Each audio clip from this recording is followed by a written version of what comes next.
Hey Proxy, I'm Rook and I have the answers. The last video I made was very successful and I want to fulfill my promise of making deep dive videos on Zenless bosses. However, before I start them, I just recently watched this wonderful video by YouTuber Dwarf Rants during another amazing content creator's livestream who was EO. These two have been making banger videos and live streams lately and it inspired me to make this video as my goal is to help bridge that gap for the more casual player. I want to help make the harder modes of Zenless much easier for you. That being said, I have 5 general tips based on my experience that help me fully clear critical nodes from Shiyu since patch 1.1. The number one tip I would have to stress is to always have a character increase the team's damage output in some way.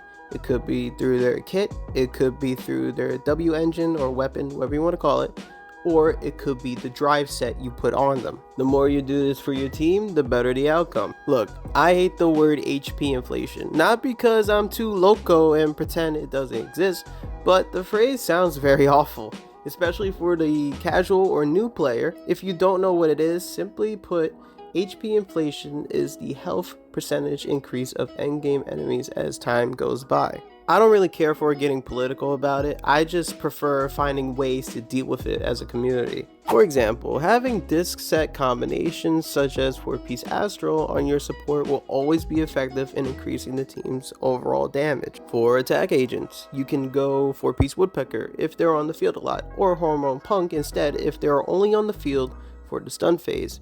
As you get better over time, you can notice where some units can benefit from specific discs that can boost their rolls while matching your playstyle. On that note, Astral is very good for any team with quick swap mechanics, and considering that they gave 4 characters for free that can do so, I recommend getting a set.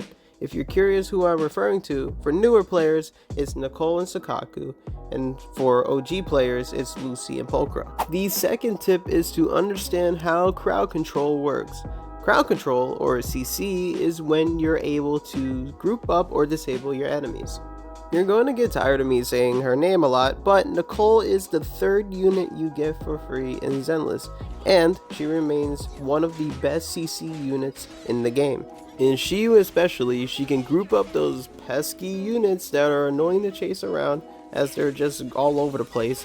She isn't the only one that can do it though. Offensive characters like Evelyn or defensive characters like Caesar are good at grouping as well. But I'm here to tell you that if you haven't raised her yet, that's okay. As a day 1 player, I didn't even know how good she was until patch 1.5. Yes, I know in a certain patch they updated the game and everyone can do ults now, but the truth is, she was always really good at crowd control. Now you can learn from my mistake of underestimating her and get a head start. As I said, she's very good with the Astral set I mentioned before, which is one of my favorite combos. It's worth a shot. But it doesn't end there. Another form of CC happens when you proc an anomaly effect that an enemy is weak to. In my DA guide video, I explained how Pompey's, oh, there's 2 of them, that's why I said it that weird. Is it Pompeii? Whatever. The Pompeii variants can be staggered from activating the burn effect. You can take this knowledge and apply it to all enemies in the game. If you match their weakness, not only are you doing more damage, but you also stagger them when the anomaly effect is activated. This enemy gets a shield. So, because he's electric weak, I pop the electric anomaly effect to stagger it and get rid of its shield. So in short summary, these are the 2 simple forms of CC you can practice and master. But we're not done with the tips yet. I found this 3rd tip to be very useful for my Shiyu clears.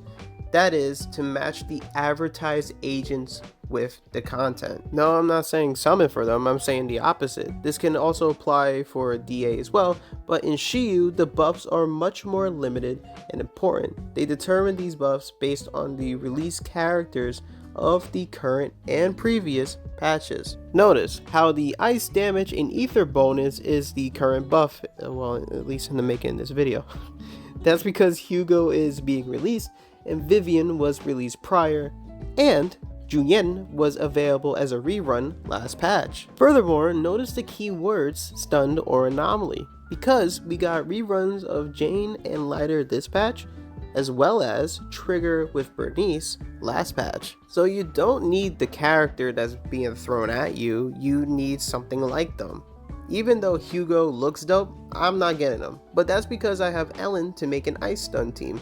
Once again, Sokaku and Nicole are free agents that the game provides, so you can make 2 different teams with them if needed. Simply put, as long as you match the buff using the channel characters as inspiration, you'll have an easier time reaching the S rank clear without needing the featured S rank agents. My 4th tip is to try visualizing how you could beat the level with the agents the game gave you. Now, this is more so for the players who have a bunch of agents in their account, but they're not too sure who to use, even if you were to challenge yourself and say, I want to do this without my crutch. Let's go back to this guy again. Like I said, shock and stun are his biggest counters. So, just because he's hard, do you need trigger or Chingy? Nope, you can actually use base Ambi because she does both. Unfortunately, not as easy or fast to clear, but it's a genuine free-to-play answer for the enemy, and with the right build and team, you can get that S rank clear. But let's use a harder boss as an example. The pALiCuS fight is especially difficult for critical node 7. I mean this with every fiber in my being, I hate this enemy. Even though it's an annoying fight for Shiyu, with one simple trick, I can do this at the start of the fight to save time. But you can do this with any team utilizing this strategy. I went from 2 minutes and some change fighting it regularly down to 1 minute and 4 seconds. I simply just learned this on YouTube. I'm not some big brain or have a dev kit. I just ran into it and watched an advanced player do it. And that helped me be a better player myself. Maybe it can help you too. Lastly, for my final tip, I want to add in my sincere advice. Please, don't be ashamed to use the characters you invested in. I get that using Miyabi, Astra, or getting multiple copies of a limited agent can be seen as pay to win or the easy answer for clearing the content, especially regarding the whole HP inflation thing. But I have to ask, why is it a big deal? The truth is, you don't need the best characters, but you also don't need to make yourself miserable. I've cleared Shiyu levels without using Astra, without Miyabi, and proven to myself I can do it. But it took me failing, learning, and practicing, and overall being consistent to do so. Not everyone wants that for themselves until they're ready for it. What can I do is share my knowledge with you, learning from my experience. You can S rank clear Shiyu Defense with what you have and have fun doing it, Proxy. Don't let people take that away from you. And so, these are my 5 tips on making Shiyu easier so you can get that S rank. If I helped out in some way, maybe consider a like or sub. Or if you have any questions or thoughts, definitely leave a comment and I'll answer. Shout out to both Dwarf and EO for genuinely making good content and helping us grow and understand each other as a community. Thank you so much for watching. Take care, Proxy. Hope I get to see you around.